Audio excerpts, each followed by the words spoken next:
Good morning. It's been great to get to know you. I'm going to move this up just a little bit to make sure you can hear me okay. Well, I was a sophomore at Eastern Nazarene College when I first made the decision to go to Romania. I remember it well. It was a Tuesday evening in November in the year 2000. I was sitting in the prayer chapel on campus right after a special revival service that we'd had earlier that evening. Now, to give you a little bit of background, leading up to that moment, I had been considering whether or not to go to Romania with ENC's study abroad program. Probably for a couple months in the summer, maybe for a semester the next year. But through that evening's revival message combined with conversations I'd had with a few people during that day and then praying in the chapel, it was clear that God wanted me to go to Romania next semester. Not next year, not for the summer, but next semester. And as I continued to pray about it over the next few days, I realized that God didn't want me to go just for the semester, but He wanted me to stay for the summer as well. Let me tell you, it wasn't an easy decision to decide to go to Romania for 6 months. The spring semester was just around the corner. I had to change all the plans that I'd already made. I'd already signed up for classes. I was teaching children's Sunday school at church. I was leading a campus ministry for the whole year. I wouldn't be around my friends, but for the first time ever, I wouldn't get to spend holidays with my family back in Pennsylvania. 6 months seemed like a really long time. And I have to, put in parentheses here, remember, this is before Zoom and FaceTime and smartphones and Wi-Fi and social media. Going to Romania for 6 months was taking a big step of faith into the unknown. Well, one of the passages that was important to me during that experience was from Genesis 12, verse 1. Do we have slides? There we go. And can you click on that, and then my clicker will work.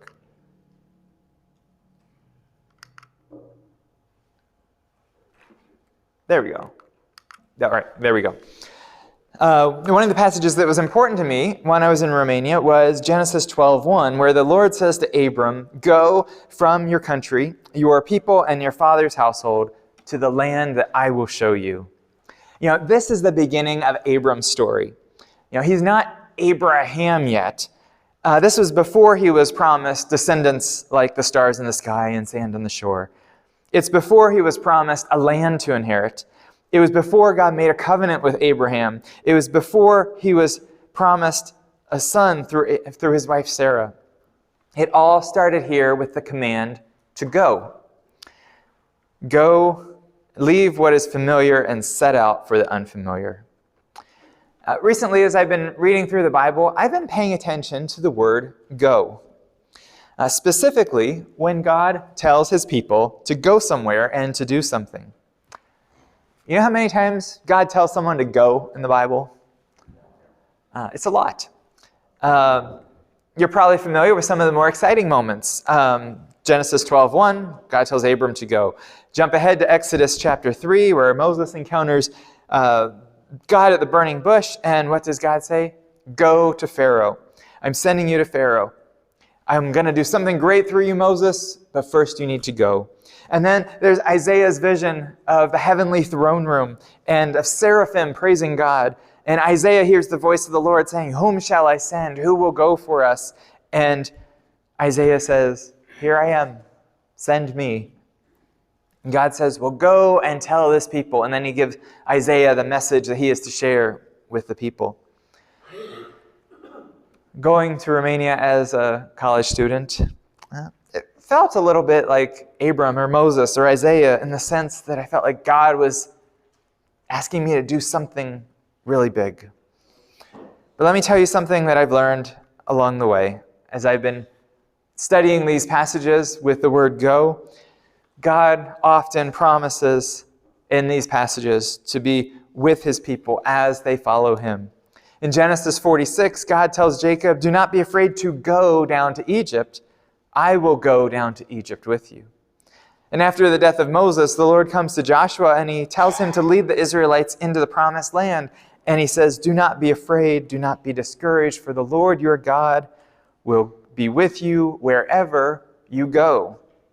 And of course, in Matthew 28, Jesus tells the apostles to go and make disciples, and surely I am with you until the end of the age. God never tells us to go somewhere that he is not already present, and he assures us that when we go, that he will go with us. So on February 7th, 2001, as a 19-year-old college student, I got on a plane to Romania. I was one of 6 ENC students that spent the spring semester in Sighișoara, Romania. And at the end of that semester, when the other 5 students came back to the U.S., I stayed in Romania for the summer, and another 4 students from ENC came during that time. During those 6 months in Romania, little by little, God opened my eyes to life and ministry in a different culture. I started to feel more and more comfortable in Romania. It was no longer this scary, unknown place in another part of the world, but it became the place where I lived and studied and volunteered in ministries and made friends. Now, before this, I'd had a general call to ministry. But during these 6 months, God shaped that general call into a call for cross-cultural missions. I can remember telling someone sometime during that spring semester, it's like, I could see coming back here to visit one day. And then by the end of those 6 months, actually in my final paper that I wrote, I talked about how I'd like to come back to Romania after finishing college to be a volunteer for a while, and then maybe even to serve in Romania long term. Let's go back to that prayer chapel for a moment, when God said, go to Romania next semester. Very clearly, next semester, not next year. God knew something that none of the rest of us knew at that time. That spring, while I was in Romania, ENC discontinued the Romania program. I was in the last group of students from ENC that went to Romania. So if I hadn't gone when God said to go, probably never would have gone to Romania. Well, about a year later, the next summer, there's me when I'm in Romania as a student during those 6 months. The next year, I went back to Romania and reconnected with friends for part of the summer, volunteered in some of the same ministries where I had a year earlier. It was an amazing summer, lots of fun, maybe the most fun summer in my life.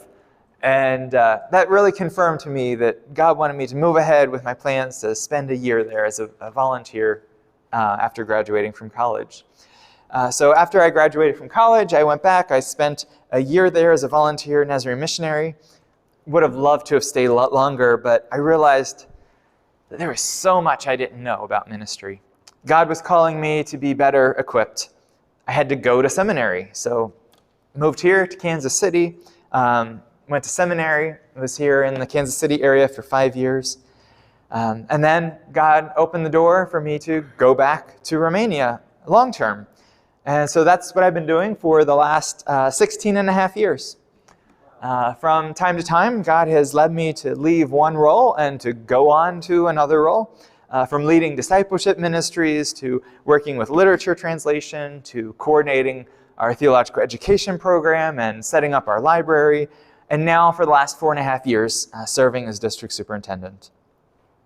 Sometimes God's call to go doesn't mean going to a new location in a faraway land. It might be going to start a new ministry or going to speak God's words of life into someone else's life, speaking God's word into someone else's life, or going to show the love of God to someone through acts of kindness. Think about Philip in the book of Acts. God doesn't tell Philip to go to Africa to preach the gospel, but he says, go south to the road that leads from Jerusalem to Gaza. And so he goes, and there he meets the Ethiopian eunuch, and he explains the scriptures to him, and he baptizes him so that he can take the gospel message to Africa. And then we're told in the next chapter, we read about Ananias, who is told, go to the house of Judas on Straight Street. And there he meets Saul, who would become the Apostle Paul. Ananias wasn't called to go to the Gentiles, but because he was obedient and he went where God led him, Saul's sight was restored, and Saul was baptized and filled with the Holy Spirit and then sent to the Gentiles. Abraham, Moses, Jacob, Joshua, Isaiah, the commissioned apostles, Philip, Ananias, all of them were told to go. Even the woman caught in adultery that we read about in John 8 was told, "Go and sin no more." But each one was told to go someplace different, to accomplish a different task. They had to listen to where God was telling them to go, not just to copy and paste that message from someone else's life into theirs. They had to be attentive to where God was leading them. Well, last month marked 25 years since that 19-year-old college student got on a plane to go to Romania. So I want to take this opportunity to take a step back. Sometimes it's hard to see the forest for all the trees. And so in the rest of the time that we have today, I want to kind of look at the big picture. I want to introduce you to some of the people that I met during those 6 months that I was a college student in Romania in 2001. And I want to highlight how they have followed God's command to go. Well, back then, one of the Sighișoara Church of the Nazarene's most effective outreach ministries was called Coffee House. Teenagers and young adults would come to the church on Tuesday evenings to hang out, drink coffee, listen to music, play games, and practice their English with us American students. In the warmer months, we'd take the tables outside to the church courtyard. And, at first glance, Coffee House was just fun and games. No lessons, no real structure. But for many of those young people, it was their first introduction to our church. I met teenagers and young adults at Coffee House that would end up making a big impact in the life of the church over the years. Let's start with Juana up there in the corner. I met Juana and her younger sister at Coffee House. They were both in high school at the time. It would have been easy to overlook them because they were very quiet, didn't say a whole lot. But God was starting something amazing through these two girls. They started attending youth group and then attending church services. And their parents started to wonder, who are these Nazarenes? Is this a legitimate church? Like most Romanians, they grew up in the Orthodox Church, but they didn't have a living faith, a personal faith. So the parents started to come to the church to see what this was all about. And they encountered Jesus in a new and a personal way that they had never known before, and their lives turned around. Well, Juana is the oldest of 6 girls. And so from that point forward, those 6 girls grew up in the church. And as 6 girls grow up, they need 6 husbands. And then those 6 couples start 6 families. And, well, let's just say that's a lot of people. At last count, the number keeps changing, keeps going up. But at last count, Juana's parents have 15 grandkids. They don't all live in Sighișoara, but Juana's parents and Juana's family and 2 of Juana's sisters and their families are part of the Sighișoara Church of the Nazarene today. And her other 3 sisters and their families are active members of churches in the places where they live. Someone else I met at Coffee House, though I don't have a picture of him at Coffee House, is Raylu. In the summer of 2001, when I met him, he had just joined the staff of Veritas, which is our compassionate ministry center in Sighișoara. He was helping with the youth program and serving as the overnight guard. A year later, when I came back to visit, that fun summer I told you about, he and Juana had started dating by that point. And a year later, they were married, and soon, a few years later, they started a family. Juana finished her college degree. Now they have 4 children, and just last summer, their oldest daughter got married. And always at the center of their lives has been God and His church. During that year I spent in Romania after college, Raylu would often translate for me in church. By this point, he was working as the handyman at Veritas, always fixing things or building things, doing things with his hands, skills that I do not possess. And that's how he thought he would serve in the church. But then in 2008, Raylo and Juana went to a conference for Nazarenes in Southeastern Europe. And there they felt that God was saying, go into pastoral ministry. The very first step for them was to go to school. So Juana and Raylo enrolled in European Nazarene College. And European Nazarene College has learning centers in many different countries, including Romania. So they got to stay in Romania and take classes and be prepared for ministry. Raylo has been the pastor of the Church of the Nazarene in Sighișoara for a little over 13 years now, and he was ordained in 2022.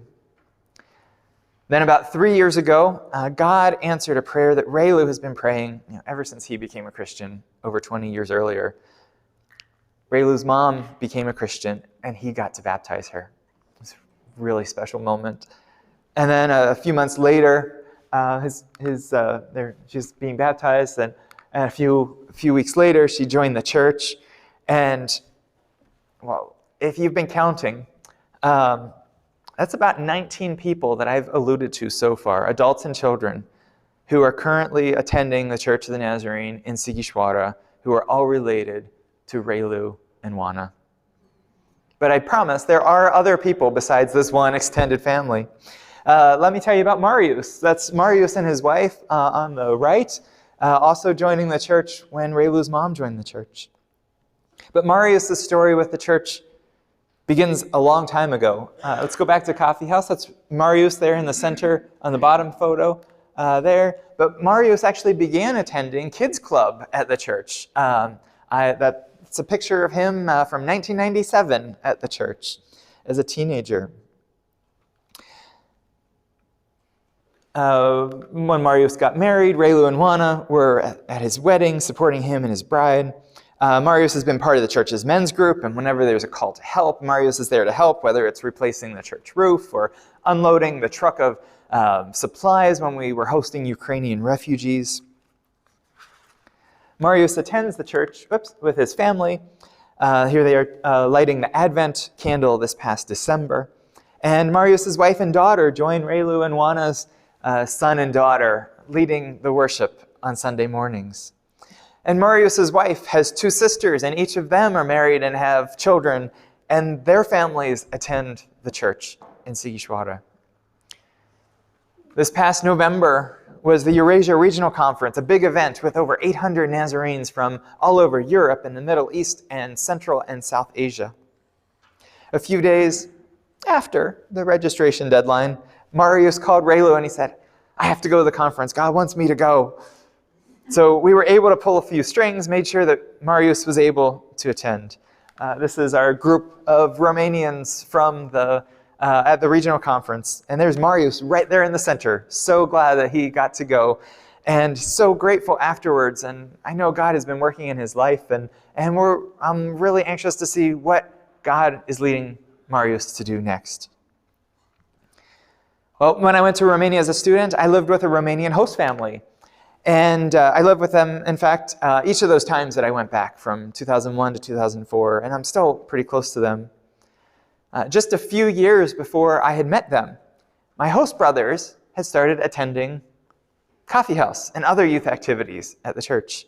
And that's how my host parents came into the church, kind of like Juana's family. It wasn't long before my host mom, Mia, had started to go with the American students who were in Romania before me. She started to go with them when they would go to the orphanage to work with the abandoned children. And while she was there, she fell in love with a little boy named Doreen. And when the orphanage closed, she and her husband adopted Doreen. I've gotten to watch Doreen grow up from a toddler to a young man. He's joined the church. He's part of the men's group. He volunteers at Veritas. He speaks amazing English and always translates when we have visitors come to the church. Both of my host parents, Mia and Gitza, went on to work for Veritas for many years. Mia led the program for the elderly, many of whom have small pensions, many who don't have family in the area to care for them, many of them who feel lonely and isolated. So their group would meet together a few times a week, socialize with one another over tea and coffee, and really develop a sense of belonging. Now, Mia retired a few years ago, but Geetsa continues to work as the handyman / gardener / driver at Veritas. Each day he picks up the senior adults and the adults with special needs and drives them to Veritas for their ministry so they can participate in their programs, and then he drives them back at the end of the day. Let's go back to Coffee House one more time. I want to introduce you to Paula. Can't talk about Coffee House without talking about Paula, the extroverted high schooler who led this program. Like Juana and like my host brothers, Paula brought her family to church. First, her older sisters and brother, and then her parents. Paula's mom, Magda, worked alongside my host mom at the orphanage. And just like my host mom fell in love with a little boy and took him home, Magda fell in love with a little girl named Diana and brought her home and adopted her. I met Paula and her family when I was in Romania as a student. They attended church, and Paula's mom was one of the cooks at Veritas. And then, it was about a year later, Magda felt that God was telling her to go back to the village where she had grown up, where her mom and her brothers and her sister and all her cousins lived. And, well, to make a really long story short, Magda and another Nazarene missionary went to the village, and they prayed with Magda's relatives, and they started a Bible study, which turned into a church in the village of Zsigmondrau. And from the beginning, the ministries of the church have focused on children and on youth and on compassionate ministries, providing for the needs of this community. Magda has used her experience as a seamstress to teach women job skills in the village so they could get jobs, and they made the dolls that are out on the table in the foyer.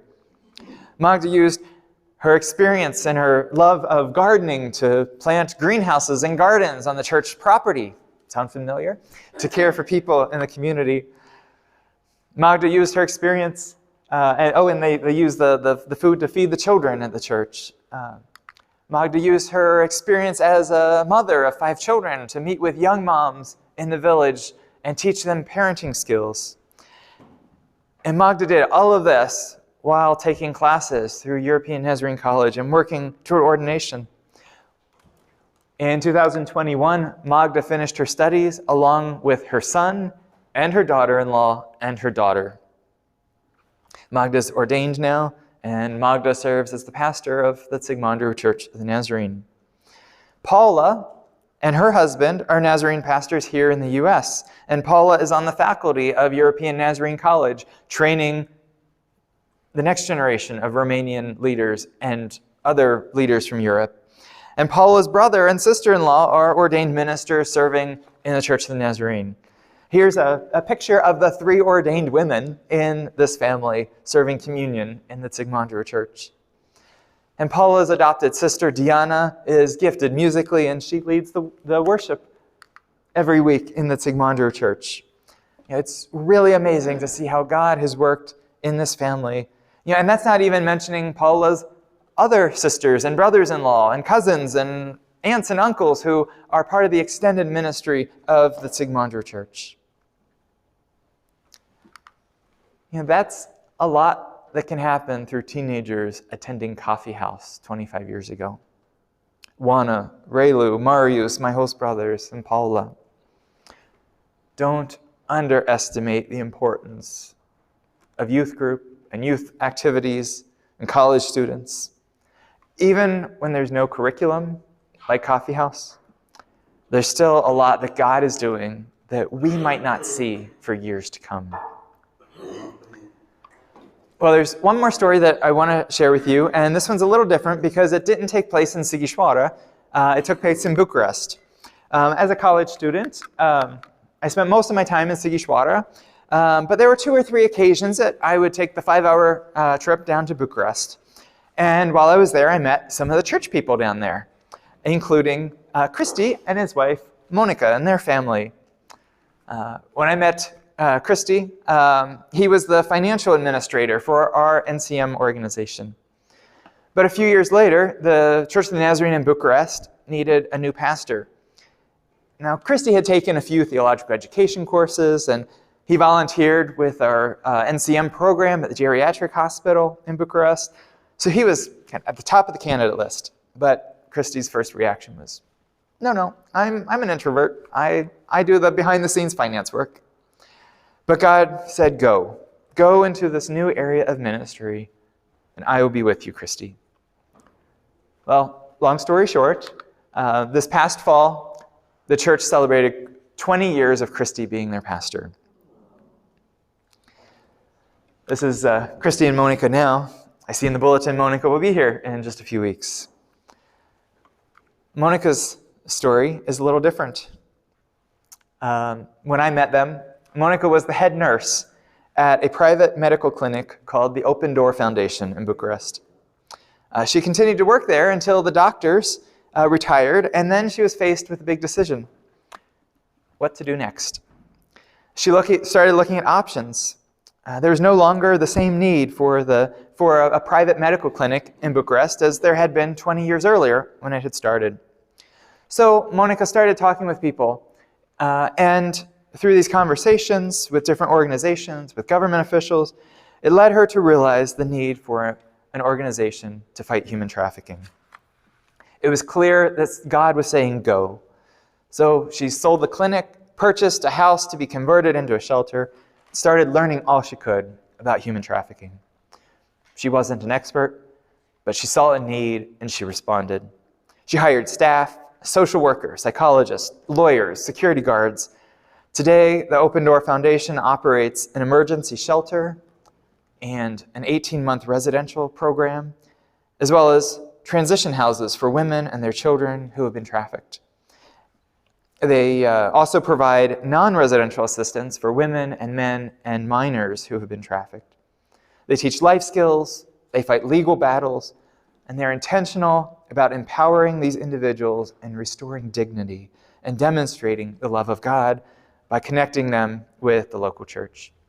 And since the shelter opened in 2012, they have ministered to over 1,400 individuals who have been trafficked.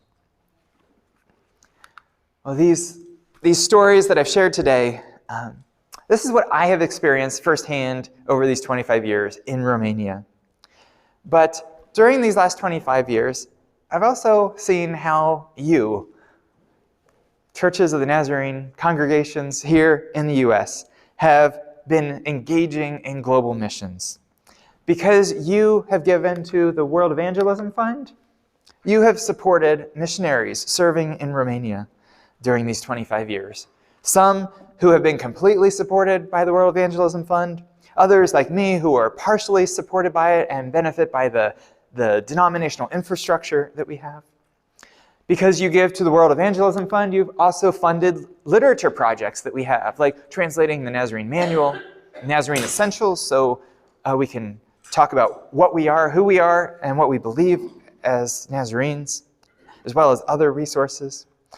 Your giving to the World Evangelism Fund has made it possible for us to go to regional conferences, like the one we had this past fall that Marius got to go to, or field conferences, like the one that Raylu and Wana went to and felt a call into pastoral ministry.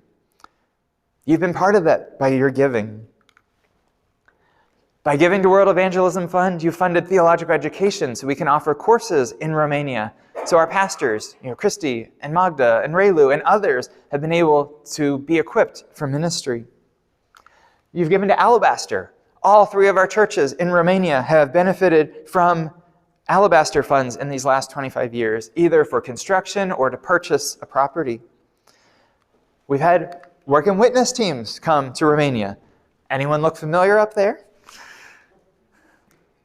Maybe you've given to Nazarene Compassionate Ministries.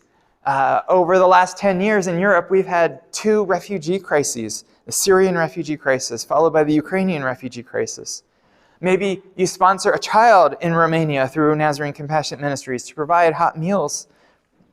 Maybe you've supported other NCM projects like fighting human trafficking at Open Door or supporting the senior adults and special needs adults at Veritas. Maybe you've given to the local church sustainability project, which is a developmental project aimed to make our churches healthier by helping them in the short term by providing for some of their monthly expenses, but in the long term, providing training so that we're empowering local leaders in Romania instead of them relying on outside funds and outside missionary leadership. And of course, you've had missionaries like me come and share stories about what God is doing around the world. It's just wonderful to be part of a denomination that emphasizes global mission and encourages these long-term partnerships. I want to mention that I have prayer cards on the table in the foyer. They include my website address and my email address. The web addresses are in your bulletin as well. I want to encourage you to sign up for my newsletter, see what I'm posting online, see what's happening now. What do I do as district superintendent? What's happening now in each of these churches? How can you pray to continue to pray for what's happening in Romania? Well, there's sometimes this idea that God calls some people to go, and other people to give, and other people to pray. But I think that he calls all of us to go. We just need to be attentive to where he is calling us to go. Does God want you to follow in the steps of Abram and missionaries like me in going to a new land, possibly far away? Or is God calling you to go someplace closer to home? Like Isaiah had a message for his people, like Relu and Magda and Christy minister in their communities. Or like Moses and Monica, does God want you to go and start something new to bring freedom to those who have been held in captivity? Or is there a seemingly small task that God wants you to go and do that will actually have a long-term impact in the kingdom, like Philip and Ananias, or like Mia and Magda volunteering at the orphanage? When God tells us to go, he usually doesn't tell us what the long-term results are going to be. But our job is to respond in faith. So what will your response be when God says go?